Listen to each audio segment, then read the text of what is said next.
कल माननीय मुख्यमंत्री जी से उनके निवास स्थान पे हम मिले, जिसमें हमारा भारतीय किसान यूनियन का प्रतिनिधि मंडल था। यहाँ हमारे प्रदेश महासचिव प्रवीण मिथाना के साथ मुख्यमंत्री जी से लगभग 2 घंटे बातचीत हुई।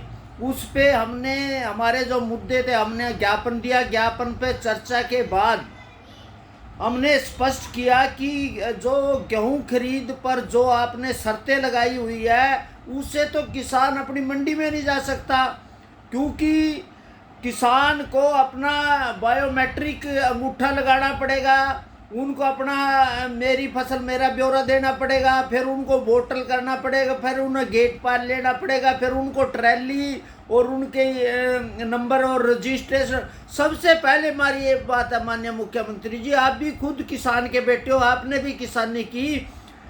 बहुत सादा किसानों ने 10 साल से पुराने ट्रैक्टरों की रजिस्ट्रेशन ही नहीं कराई और लगभग 40% किसानों के पास ट्रैक्टर पे नंबर ही नहीं है, क्योंकि किसानों ने जो शर्तें बताए रखी थी इतने कर दिए थे।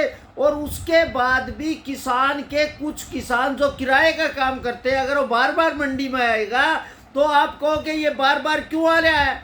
तो इसलिए हमने कहा माननीय मुख्यमंत्री जी, और किसान जिस समय खेती के टाइम पे उसके पास टाइम ही नहीं होता, वो खेत को संभालेगा या मंडी में जाके संभालेगा। तो माननीय मुख्यमंत्री ने कहा कि किसान की बजाय उसके 3 प्रतिनिधि वहां जाके अपनी पहचान बताएंगे और उसके अंदर करेंगे। लेकिन हमने कहा कि माननीय मुख्यमंत्री जी, किसान इस तरह से मंडी में नहीं जा पाएगा, इसलिए हमारे पास रिलीफ देनी चाहिए।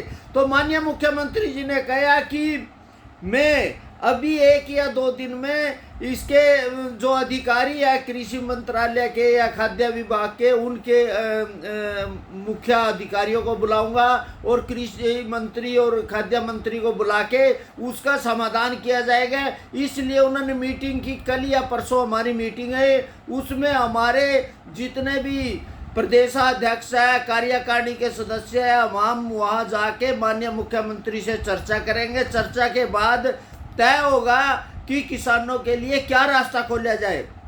दूसरी बात, हमारी बात थी बिजली तो ठीक है, उसमें कर्जे की बात है। बैंक जिस तरह से हम जो अपना कर्जा लेते हैं केसीसी में, उसमें 4% राज्य सरकार और 4% केंद्र सरकार, 4% पे हमें लिखता है, लेकिन एक किस्त हमारी कर गई तो हमारे को 12 से 14% ब्याज लगता है। इस तरह के हमारे बहुत ही मसले थे।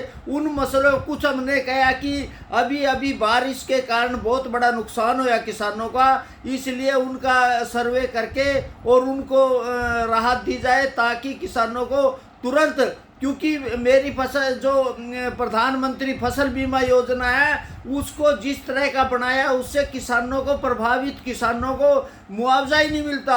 ये कंपनियों का अपना जो है वो किसानों को एक तरह से उलझा करके, अभी भी सरसा के किसान, हिसार के किसान, उनको अभी तक उनको मुआवजा मिले जो आपने दिया है। तो हमने वहाँ साधपूर्ण से हमारी बातचीत हुई और हमारी अगली मीटिंग में किसानों के मुद्दे तय करके और जो रास्ता निकले वो आपके सामने आएगा।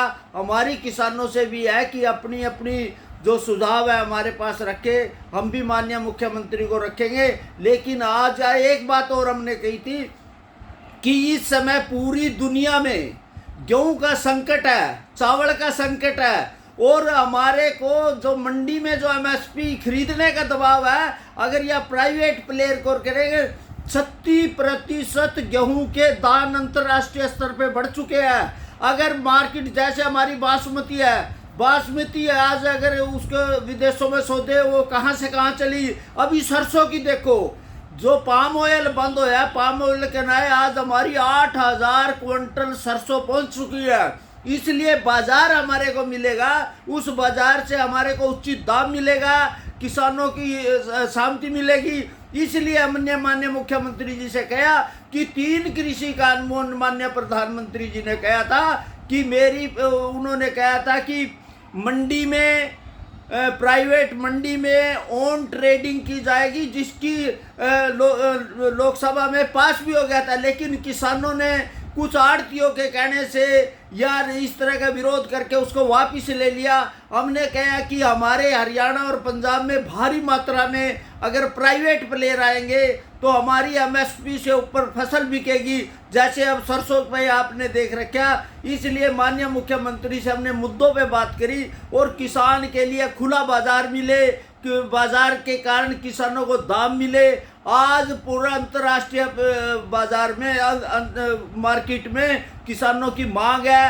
अब अभी सरकार ने जैसे गेहूं पे बैन लगा दिया, जैसे चावल पे बैन लगा दिया, ऐसे चीनी पे बैन लगा दिया। इससे लगाने को तो किसानों को लगेगा। और सबसे ज़्यादा जो एफसीआई है उसका ये एक अधिकार है, वो हमारे को मंडी हरियाणा और पंजाब में मंडियों को प्राइवेट प्लेयरों को घुसने नहीं देते, जिससे किसानों का शोषण हो रहा है। इन मुद्दों पे जल्दी बैठक होगी।